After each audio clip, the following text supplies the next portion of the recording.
शिवाजी महाराजांनी शून्यातून स्वराज्य निर्माण केले. अशक्य होते ते शक्य करून दाखवले. म्हणूनच शिवरायांचे चरित्र पुन्हा पुन्हा सांगावेसे वाटते आणि पुन्हा पुन्हा ऐकावेसे वाटते. त्यांच्या चरित्रातून स्फूर्ती मिळते.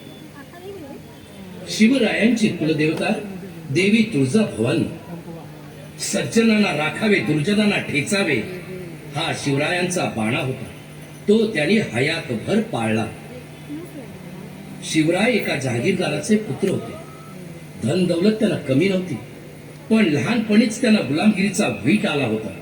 आपल्या देशात आपले राज्य व्हावे, प्रत्येकाला आपापल्या धर्माप्रमाणे वागता यावे, सर्वांना सुखासमाधानाने जगता यावे, मराठी भाषेला स्वधर्माला मान मिळावा, यासाठी शिवरायांनी बलाढ्य शत्रूशी झुंज देऊन स्वराज्य स्थापन केले. शिवरायांना मायबोलीचा अभिमान होता. राज्यकारभारात मराठी शब्द वापरता यावेत यासाठी राज्यव्यवहार कोश हा ग्रंथ तयार करून घेतला. हिंदवी स्वराज्य हे शिवरायांचे स्वप्न होते. हिंदवी म्हणजे हिंदुस्थानात राहणारे, मग ते कोणत्याही धर्माचे असो, कोणत्याही जातीचे असो, त्याचे राज्य हे हिंदवी स्वराज्य. म्हणून भवानी मातेने हिंदवी स्वराज्यासाठी तलवार दिली.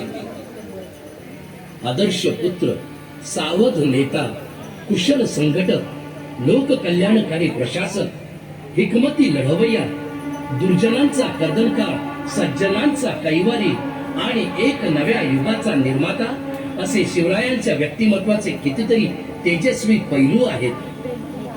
हे सारे पाहिले की पुन्हा पुन्हा वाटते शिवरायांचे आढवावे, शिवरायांचे आढवावे प्रताप.